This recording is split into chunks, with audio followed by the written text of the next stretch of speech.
What does a continued rally for silver's price look like in 2024?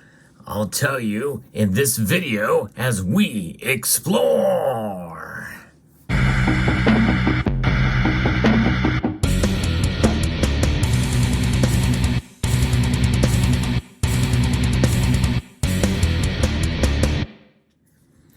Now, disclaimer, I'm not saying it's going to happen because I am only cautiously optimistic about silver's price in 2024. Stay tuned because I will be doing a video about where I think the price of silver is going to reach in 2024 as I have the past 3 previous years. By the way, a word of note there, I have been wrong all 3 of those years. But nonetheless, what I'm going to be talking about in this video is about what the anatomy of a bull run for silver will look like in 2024. In other words, what will it take for silver's price to go up and continue to climb? You know, we have pullbacks, and even in a bull run, there can be pullbacks in silver's price. However, by and large, I believe that we will see some sort of a run up on silver. As to how high it will go, we'll stay tuned. But here's how it's going to occur. Number 1 is a continued worry about the economy. Not necessarily that the economy is going to crash, but we could see several crisis points form. There are already cracks in the economy as we speak right now. Number 1 is the commercial real estate market. It's not being talked about a lot, but I've talked about it, especially about the doom loop, the commercial real estate doom loop. And there's other things and factors that could spill over into the residential real estate market where there are some cracks there as well. So a combination of those 2 things could lead to something eerily similar to what we saw in 2007 and 2008. Remember, a lot of the same type of scenarios are still there that were back in 2007 and 2008. So that's number 1.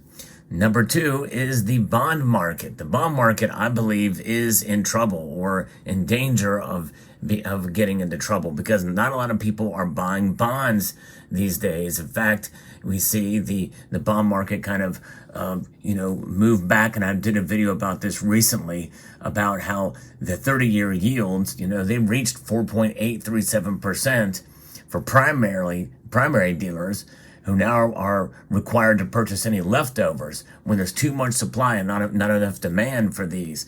And that could come to a head in 2024. So stay tuned and watch out for that, especially when we see this thing move into the debt crisis as the national debt reaches, well above 34 and 35 trillion dollars next year, with deficit spending as well too. When you think about the debt to spending ratio, when we think about how this is laid out, there's not much room to move for the Federal Reserve to try to get this under control because they're going to continue to spend and they're going to try to use the same scenarios that they did before. And that will involve lowering interest rates, injecting more money into the into money supply. And what does that mean? That means inflation is going to be with us and maybe even increase and expanding inflation, and then that is translated to lower economic data that's coming through, such as employment numbers. That's ripe for stagflation. Stagflation, I believe, means that with the dollar being worth less and less and staying above 3% and being persistent, and the Federal Reserve lowering interest rates, and that is going to lead to a loss in confidence in the dollar, and that's going to mean higher silver prices. Now, it could be a combination of those things that I just mentioned on a smaller scale that is going to push silver's prices up steadily. Maybe not dramatically, but that's really what we want in a sense, because it firms up silver's position like gold has been over the past couple of years here, folks. Gold is essentially the more stable store of value and has proven itself as it has just recently reached an all-time high. However, that is in nominal dollars and not adjusted for inflation, but still, it is noteworthy, and it is something that silver has yet to attain. And it has yet to attain that level because of the other factors that I'm going to be talking about that could lead to silver's higher price working against it, leading up to where we are at now at the end of 2023. So what are those things? Well, it's about disruptions in the supply chain. It's about recession, and it's about essentially lack of economic activity due to the pandemic and to the reopening up of the supply chain and economies, especially in China, and not reconnecting those supply chains, which means that the flow of silver that is being used based off of the demand fundamentals that have been laid out and predicted have not come to pass.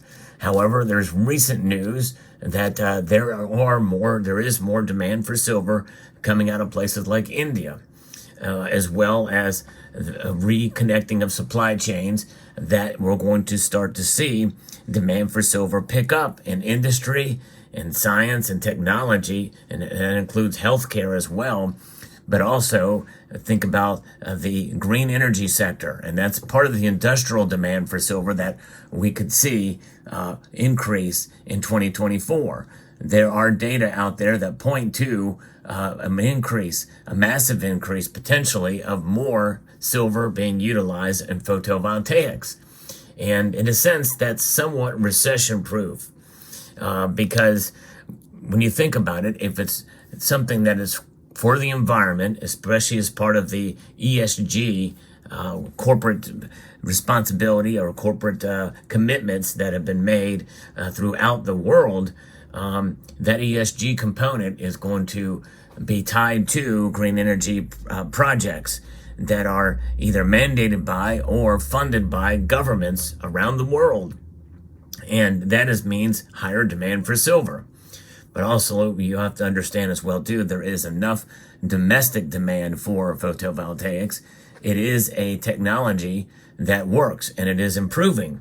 And so it's proven itself in the private sector as well as the demand for it based off of mandates and also green energy initiatives around the world by governments. So I think that is something that is going to work in silver's favor, increased demand.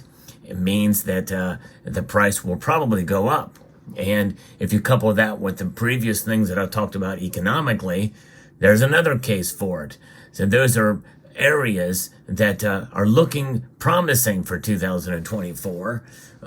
Economic instability, as opposed, and as well as, and in concert with, increased demand for industrial and for photovoltaics and the like.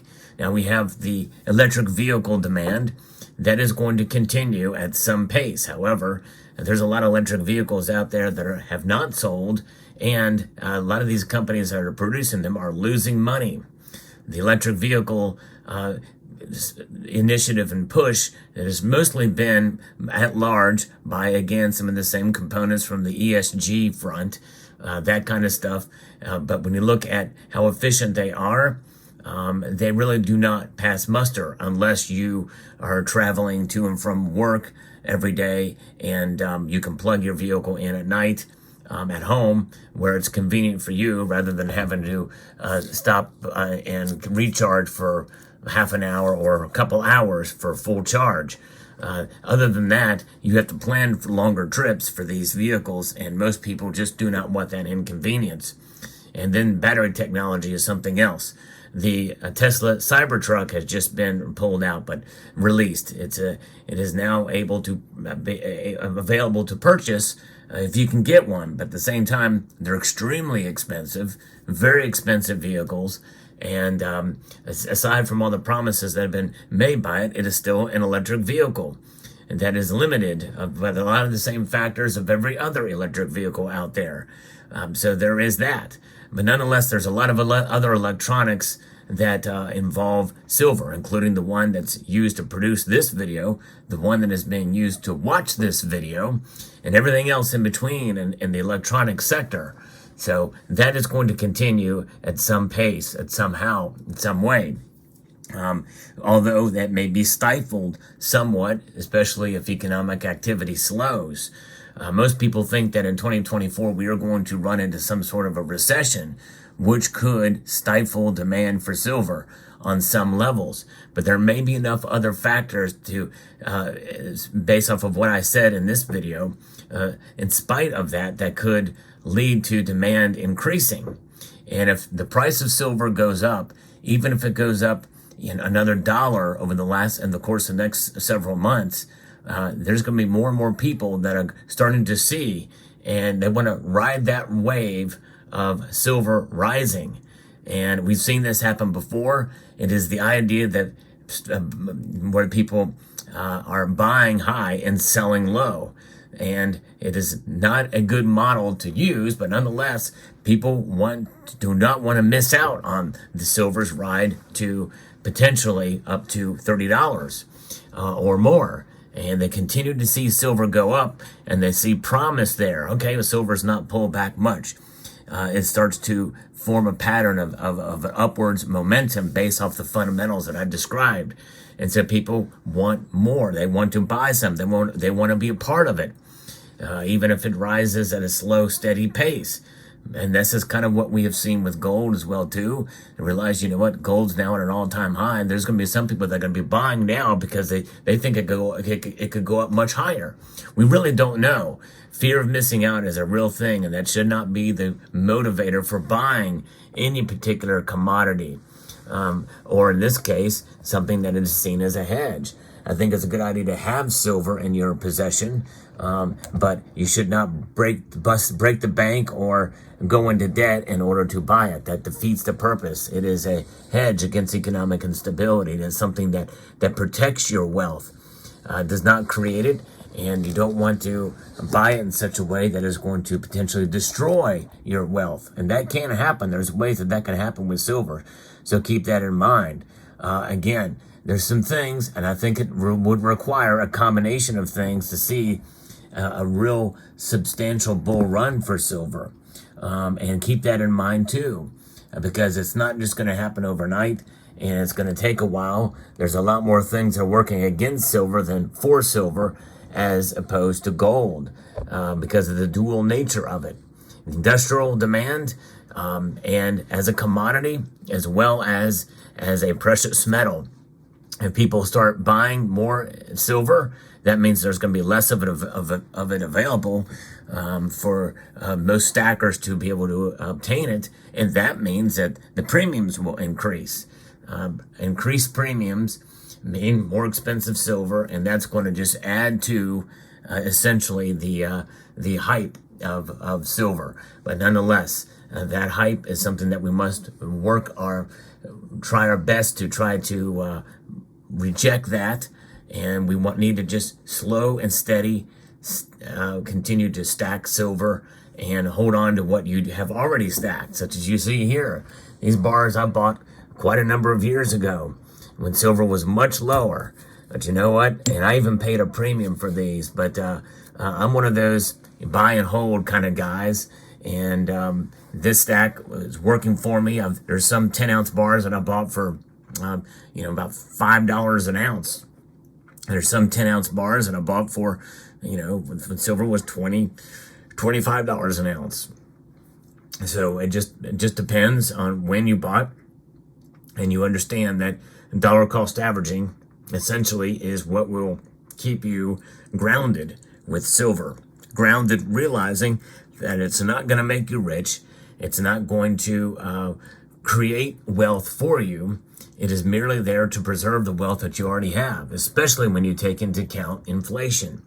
When you take into account inflation and adjust for all the purchases you've bought throughout time, it has been proven. It has been proven anecdotally, and it has been proven by the numbers on the charts that silver will indeed preserve your wealth. And that's exactly why I believe in it, and that's exactly why I've held on to the silver that I have. So there you go. So those are the scenarios that could lead to a bull run for silver in 2024. I hope you found this video informative, insightful, and educational. I would like to extend a multitude of gratitude to each and every one of you for taking the time to watch, and to encourage you to please rate, share, comment, and subscribe.